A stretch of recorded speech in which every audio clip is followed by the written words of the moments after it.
Welcome in. Today we're taking a deep dive into a paper, and it's exploring some pretty mind-bending concepts.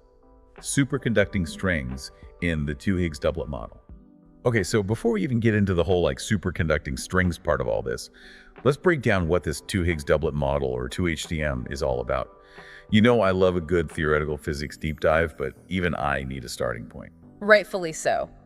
The 2HDM is a fascinating extension of what's known as the standard model of particle physics, which, as you likely know, is our best attempt at describing the fundamental building blocks of the universe and the forces that govern them. And a key player in the standard model is the Higgs boson, right?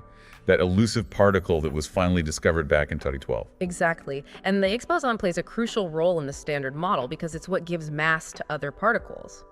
But here's where the 2HDM gets interesting. Instead of just one Higgs field, it proposes that there are two. Two Higgs fields. Two is always better than one, right? What difference does that actually make? It's a game changer. The existence of a second Higgs field opens up a whole new world of possibilities. For one thing, it means that instead of there being just one Higgs boson, there could be five. A whole family of them, each with unique properties. 5 Higgs bosons. Okay, things just got a lot more interesting. But why should we care about these extra Higgs bosons? Well, they could help us solve some of the most perplexing mysteries in physics.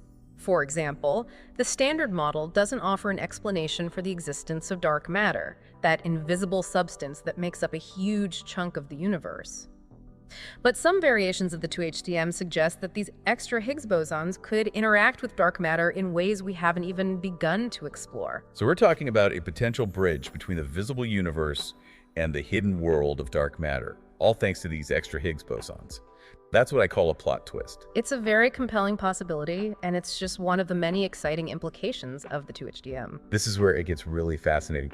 Now, you mentioned something about superconducting strings. That's a whole other level of, for me. And that's exactly what we're going to dive into next.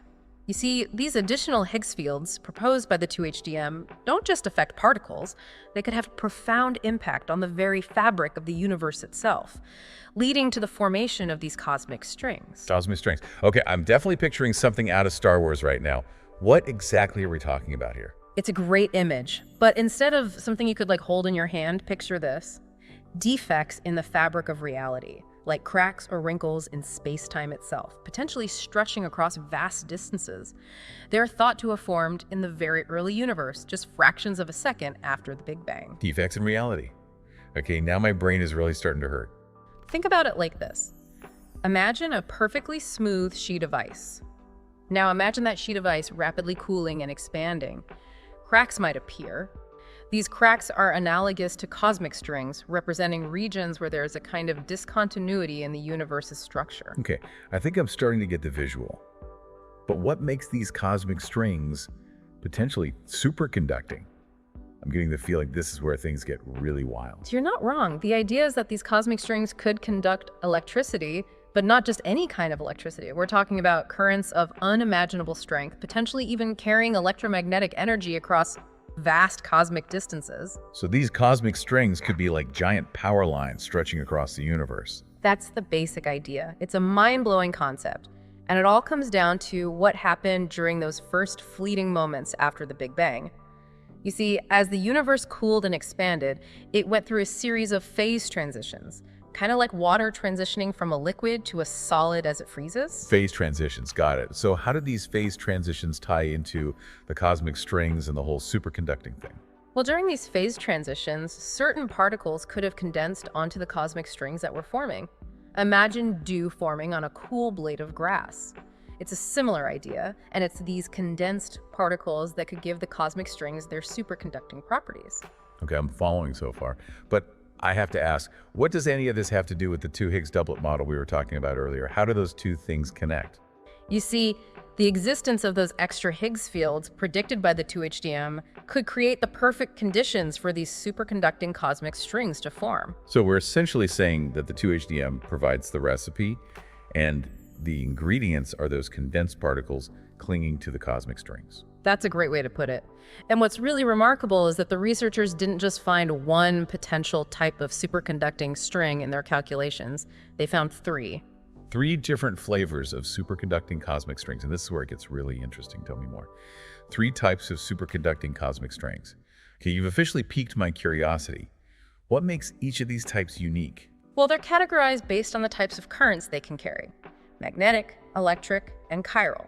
Each one would interact with the universe in its own distinct way. So it's like we're talking about cosmic power lines, each carrying a different kind of energy across the universe. That's a fantastic analogy. Imagine the possibilities, different types of superconducting strings potentially interacting with each other, shaping the evolution of galaxies, or even influencing the very fabric of space-time. This is all incredible, but I have to ask, how do we even begin to prove or disprove any of this? We're talking about things happening at the very edge of the observable universe, right? Absolutely, and that's one of the biggest challenges in this field. Directly observing cosmic strings, let alone determining if they're superconducting, is incredibly difficult with our current technology. So it's all theoretical for now, just really, really complex math and simulations. Not just that, while we haven't directly observed cosmic strings, there are some intriguing observational hints that they might actually be out there. For example, certain patterns in the cosmic microwave background radiation, the faint afterglow of the Big Bang, could potentially be explained by the presence of cosmic strings. So it's like we're looking for these subtle fingerprints left behind by these cosmic giants. Precisely. And the researchers behind this paper took a fascinating approach to test the viability of their theories. They used numerical simulations to see if these superconducting strings could remain stable in the early universe, or if they would have quickly collapsed or disintegrated. Kind of like testing if a house of cards can withstand an earthquake. Exactly, and what they found is that many of these string solutions, especially those in the magnetic regime, appear to be remarkably stable. This suggests that if these strings formed in the early universe, they could have survived long enough to leave their mark on the cosmos. Okay, so if these superconducting cosmic strings are potentially detectable, and this research suggests they could actually be stable enough to exist, what are the implications? Why should we care about these things at all? The implications are truly mind-boggling. If they do exist, superconducting cosmic strings could revolutionize our understanding of everything, from the formation of galaxies to the nature of dark matter. Okay, now you're really speaking my language.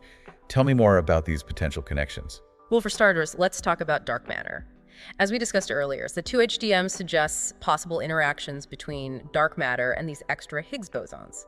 Now imagine those interactions taking place around superconducting cosmic strings. It could create detectable signatures, giving us a glimpse into the elusive nature of dark matter in a way we never thought possible. So these superconducting strings could be like cosmic laboratories, allowing us to study the hidden universe of dark matter. That's remarkable. It's an incredibly exciting prospect, and it doesn't stop there. Remember those different types of superconducting strings? Each type could interact with the universe in unique ways, potentially influencing the formation of galaxies, the distribution of matter, even the behavior of gravity itself. We're talking about a fundamental shift in our understanding of the universe and how it works. This research opens up a Pandora's box of questions and possibilities. It's a reminder that the universe is far more complex and awe-inspiring than we could have ever imagined. And that there's still so much left to discover. It's clear that the world of superconducting cosmic strings and the Two-Higgs Doublet Model is as mysterious as it is fascinating. And who knows what incredible discoveries await us as we continue to explore these mind-bending concepts. Until next time, keep those brains buzzing. And remember, the universe is full of surprises.